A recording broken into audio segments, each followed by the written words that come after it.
Hey, what's up, Capstone family? This is Ed Drummond coming at you on this Friday, the 29th of April. I hope you're out there getting ready for an amazing weekend. Hey, so I am sitting here with one of my favorite people in the world.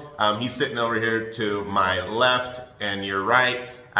He has been with Capstone for a very long time. You may know him, you may not, but I wanted to make an intro so you know sometimes who's behind the scenes and what he's out there doing. We're going to talk a little bit about the market as he's out there seeing something somewhat different than what I'm seeing sitting here in the office day to day, and we'd like to share that. So without further ado, I'd like to bring on Chase. Hey, this is my man. There you go. Thanks, man. So this is Chase Mortensen.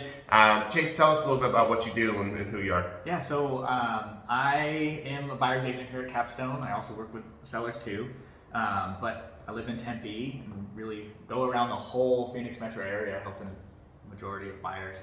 Totally. And Chase brings a unique perspective because he sees things from, okay, like you were a first-time homebuyer, what, like 4 years ago? Yeah. Okay, so he saw that market, but we were just sitting here having a conversation, and we go through the numbers together. We talk through like, okay, what's going on in the market right now?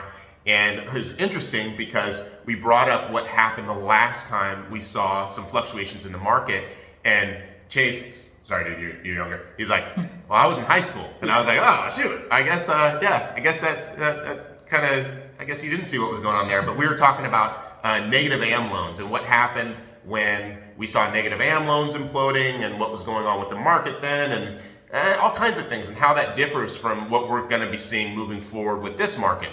But Chase, what are you seeing out there in the market right now? Like, what's going on? Yeah, I mean, interest rates rising. Buyers are kind of not really sure what they're going to do. I mean, we were just talking about it. The payments have almost doubled from where they were. If you were getting 2.75 interest rate, now you're looking at almost 6. Right. Yeah, that. What was the example that we did? It was like $405,000 mortgage. Yep. At a $1,700 payment. $1,700 at 3. Yeah. And that went up to 2,400 and change at 6%. Yeah, rates right now are at like, well, we shouldn't really be talking about rates. Yeah. But that was an average. Yeah, that was average. But looking at where rates are right now, it's nuts. So it is. It's sidelining people, and with that, we're seeing more supply, less demand. We've been talking a lot lately on the video about what's happening with rental rates, right? Because I think it's leading with rental rates, right? Like we're seeing right now, we're seeing the rental rates leveling off, and even in some cases coming down because there's more inventory hitting the market on the rental side. Keep in mind that the data that we provide and that MLS data that we provide, the MLS is only one avenue for rentals. So like for us, we put less than, I mean, it's rare. Yeah, it is. It's pretty rare. But we put like less than 20% of our rentals on the MLS. We keep it more in-house so that we can control that whole process and expectations. And, we used to have to use MLS regularly, but now MLS for most real estate companies for rentals, it doesn't make as much sense if we have in-house systems and processes that can, in our opinion, can fill them faster and better. So, every once in a while, something goes on the MLS. So that being said, it doesn't have a complete snapshot of what we're actually doing. I guess say, yeah. What do you see happening in the market? Like, what do you see happening this next year? I mean, no one's got a crystal ball. Yeah. But if, like you said, if rents start to kind of go down a little bit or plateau, it might be more attractive to rent than buy if interest rates don't go down and it goes back to the affordability of it. Totally.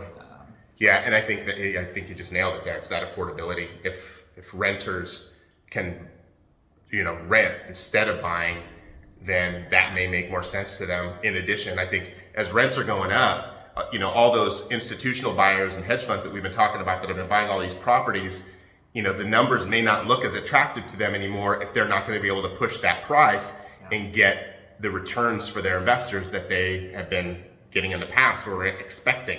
That may slow down what that market looks like. Yeah. Add a lot more properties to the market.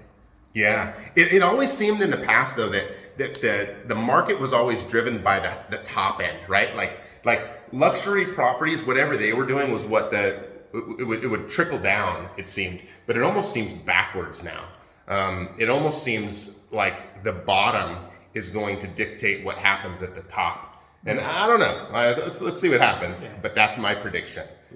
Yeah, I don't know. Yeah, we'll see. Yeah. But I think with interest rates going up, I think that's something else. Yeah. Nice. What do you do for fun, dude? Off-roading. Yeah, my man. There we go. Just recently bought a Tacoma and loving it. Yeah, it's so fun. Yeah. Chase and I actually got out, what was that, like a month and a half ago? Yeah, month and a half. And I lost, what was that? My rear shock came out. The guy had tightened it down. That's why I always do the work on my own truck. But yeah, the thing came off and just limped back to safety. But Chase I ripped off my steps on that ride too. That's right. Yeah. It was a good ride. Nice. Cool. Well, hey, Chase is amazing. If you ever want to be introduced to him, let me know. He does an exceptional job with buyer representation, also helps clients as well that are looking to sell, and also talks people through the challenges of investing, and I mean, he knows the numbers. So if you ever have a question and you're asking me for who I'd recommend and who at Capstone can help, oftentimes it's going to be this guy right here. Thanks for jumping on, dude. Thanks.